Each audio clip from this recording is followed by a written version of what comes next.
ഭാസ്കർ റാവുജി എഴുതിയ കത്തുകളിൽ കുറേ കത്തുകൾ സേതു സേതു എന്ന് പറഞ്ഞിട്ട് കുറേ കത്തുകൾ വായിച്ചിട്ടുണ്ട്. അപ്പോൾ അത്രയും സ്നേഹത്തോടെ എങ്ങനെയായിരുന്നു ഭാസ്കർ റാവുജിയുമായിട്ടുള്ള ഭാസ്കർ റാവുമായിട്ടുള്ള ഇതെന്താ, ശരിക്കും ഭാസ്കർ റാവുവിനെ സംബന്ധിച്ചിടത്തോളം എല്ലാ സ്വയം സേവകരുടെയും മനസ്സിൽ അവർക്ക് അനുഭവപ്പെട്ടത് ഭാസ്കർ റാവുവിന് ഏറ്റവും കൂടുതൽ സ്നേഹം എന്നോടാണ്. ആ തരത്തിലുള്ളൊരു പ്രത്യേക പ്രകൃതമായിരുന്നു ഭാസ്കർ ഉണ്ടായിരുന്നു.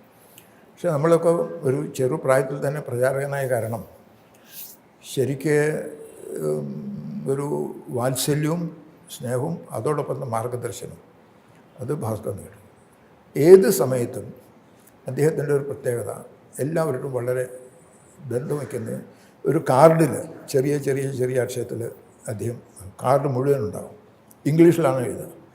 അദ്ദേഹത്തിൽ കൂടിയിട്ടാണ് ഇംഗ്ലീഷ് കാർഡ് ഇതൊക്കെ നമ്മൾ കൂടുതൽ അദ്ദേഹത്തോട് സംസാരിക്കാൻ അന്ന് മലയാളം സംസാരിച്ച് തുടങ്ങിയിട്ടുണ്ടായിരുന്നു. ഈ മാന്യ ഭാസ്കർ റാവുവിൻ്റെ നമ്മൾ നേരിട്ടുള്ളൊരു അനുഭവം. അദ്ദേഹം ഞാൻ ആനിക്കാട് പ്രചാരക്കായ സമയത്ത് അവിടെ വരുന്ന സമയത്ത് അന്നത്തെ സ്ഥിതി ഒരു മുറിയിൽ ചെറിയ റൂം മാത്രമേ ഉള്ളൂ. നമ്മൾ പ്രഭാത കാര്യങ്ങൾക്ക് ചെയ്യാനോ ബാക്കി കാര്യങ്ങൾക്കോ ഒന്നും തന്നെ ടോയ്ലറ്റ്സ് ഒന്നുമില്ല അവിടെ. നമ്മൾ പറമ്പിൽ പോകണം. അപ്പോൾ നമ്മൾ പറമ്പിൽ പോകും. ഭാസ്കറിൻ്റെ സ്വഭാവം സിറ്റിയിൽ താമസിച്ചിട്ടുള്ള ആളാണ്. അതുകൊണ്ട് പറമ്പിൽ പോകുന്ന സമയത്ത് വളരെ ലജ്ജയുള്ളൊരു നേരം വെളുക്കുന്നതിന് മുമ്പ് തന്നെ പോകണം. പിന്നെ തോട്ടിൽ കുളിക്കാൻ പോകണം. ഇതൊക്കെ അദ്ദേഹത്തിൻ്റെ ജീവിതത്തിൽ പുതിയ അനുഭവങ്ങളാണ്. ഡേ ടൈം മുഴുവൻ അഥവാ ഈ തരത്തിലുണ്ടെങ്കിലും അദ്ദേഹം കൺട്രോൾ ചെയ്യുന്നു. രാത്രിയാകുന്ന കാത്തിരിക്കും. ഈ തരത്തിലുള്ള സിറ്റുവേഷനിൽ ഗ്രാമപ്രദേശം സഞ്ചരിച്ച് അവിടുത്തെ ജീവിതമായിട്ട് ബന്ധപ്പെട്ട് അദ്ദേഹം പ്രവർത്തികളാണ്. ഇതൊക്കെ നമ്മൾ കൺമുമ്പിൽ കാണുന്നുണ്ട്. ആ രീതിയിൽ എങ്ങനെയാണ് ഇത്. മലയാളം സംസാരിക്കാൻ ബുദ്ധിമുട്ടാണ്. ശാഖകളിൽ പോകുമ്പോൾ അദ്ദേഹത്തിന് കഥ പറയുന്ന കാര്യങ്ങൾ പറയുമ്പോൾ ശാഖയിൽ പോകുന്നതിന് മുമ്പ് തന്നെ നമ്മളെ ചില കഥകൾ പറഞ്ഞ് കേൾപ്പിക്കും. എന്നിട്ട് ആ ശാഖയിൽ ഇന്ന് സേതു കഥ പറയും എന്ന് പറഞ്ഞിട്ട് നമ്മളെ കൊണ്ട് പറയും. ഒരവസരത്തിൽ നമ്മുടെ കിഴക്കൻ ഭാഗത്ത് എളംകുളം എന്നുള്ള സ്ഥലത്ത് മാന്യ ഭാസ്കർ വന്നു. നമ്മൾ ചില പ്രമുഖരായിട്ടുള്ള ആൾക്കാരെയൊക്കെ വിളിച്ചു കൂട്ടിയിട്ട് ബൈഠക്ക് നടത്തി. ആ ബൈഠക്കിൽ ഭാസ്കർ റാവുവിൻ്റെ ഇംഗ്ലീഷ് സ്പീച്ച് വക്കീലാണ്, പാസ്സായിട്ടുള്ള ആളെന്നാണ് എന്നൊക്കെ പറഞ്ഞതോടുകൂടി എല്ലാവർക്കും വലിയ ഇമ്പ്രഷനായി.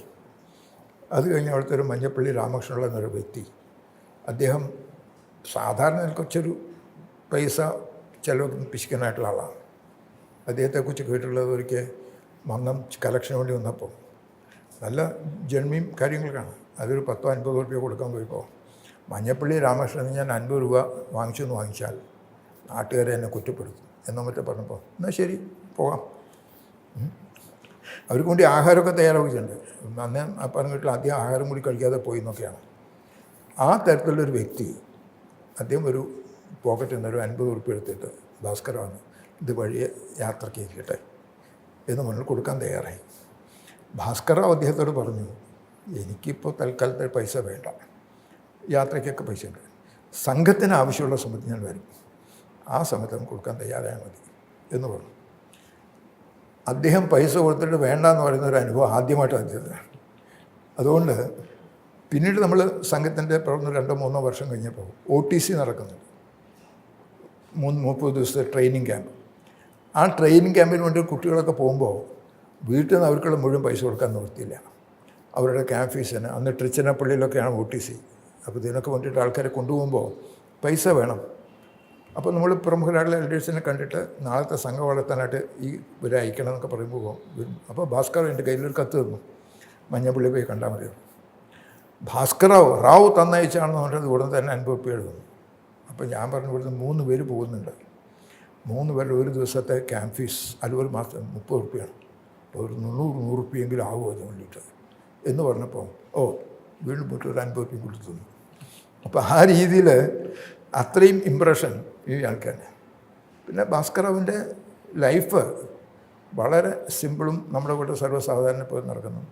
1948-ലും 1975-ലൊക്കെ കേരള വ്യാപകമായിട്ട് നിരോധന കാലഘട്ടത്തിൽ അടിയന്തരാവസ്ഥ സമയത്ത് മുഴുവൻ അണ്ടർഗ്രൗണ്ട് പ്രവർത്തനത്തിൻ്റെ മുഴുവൻ ചുമതല ഭാസ്കർ റാവുവിനെയാണ്. അതുകൊണ്ട് സർവ്വസാധാരണക്കാരെ പോലെ സഞ്ചരിച്ച് എല്ലാവരുടെ മനസ്സിൽ ഏത് സ്വയം സേവൻ്റെ വീട്ടിലും അവർ വ്യക്തിപരമായിട്ട് നോക്കുമ്പോൾ ഞാൻ നേരത്തെ പറഞ്ഞ പോലെ ഭാസ്കറാവിൻ്റെ സ്നേഹം അത് അവർക്ക് ജീവിതത്തിൽ എന്നും മനസ്സിലായി. കത്തുകളിൽ കൂടിയിട്ട് ഒരു ഒരാഴ്ച 2-3 കത്തുകളും കിട്ടും. മുൻകൂട്ടി കണ്ടറിഞ്ഞ് പലപ്പോഴും കാര്യങ്ങൾ ചെയ്യുന്നു. ഞാൻ ആലപ്പുഴ പ്രചാരക്കാണ്. ആ സമയത്ത് പൂന്തൻ നമ്മുടെ താലൂക്കിൻ്റെ പ്രചാരക്കാണ്. ഞങ്ങൾ ഒരുവരും കൂടി വന്ന സമയത്ത് ശബരിമലയിൽ നിന്ന് പോകാൻ തീരുമാനിച്ചു. നേരത്തെ പ്ലാൻ ചെയ്തിട്ട് ഇതെങ്ങനെയോ ഭാസ്കര പറഞ്ഞു. ഞങ്ങൾ പോകാൻ തീരുമാനിച്ചു. ഭാസ്കര കറക്റ്റായിട്ട് അവിടെ എത്തി. ഭാസ്കര വരുന്ന നമുക്ക് പോകാൻ നിർത്തിയില്ല. പിന്നെ കാര്യങ്ങളൊക്കെ സംസാരിച്ച് ഞങ്ങൾ പോകാൻ തീരുമാനിച്ചതാണ് എന്ന് പറഞ്ഞപ്പോൾ മാന്യ ഭാസ്കര പറഞ്ഞു, അങ്ങനെ പ്രചാരകന്മാർ അവരുടെ ഇഷ്ടം അനുസരിച്ച് പോകരുത്. സംഘത്തിൻ്റെ അധികാരികളൊക്കെ സംസാരിച്ചിട്ട് ഒരു വ്യവസ്ഥയുണ്ട് എന്നൊക്കെ വളരെ സൗമ്യമായിട്ട് നമ്മളെ പോകാതിരിക്കാൻ തക്കവണ്ണം അദ്ദേഹത്തിന് എങ്ങനെയോ മനസ്സിലാക്കിയിട്ട് കൃത്യസമയത്ത് ആദ്യം എത്തി. ഈ തരത്തിലുള്ള കറക്ഷനും അവരുടെ മനസ്സിലും കാര്യങ്ങളും വേദന ഉണ്ടാക്കാതെ ദിശ കൊടുക്കാൻ സാധിച്ചു. അങ്ങനെ ഒട്ടനവധി അനുഭവങ്ങളുണ്ട്.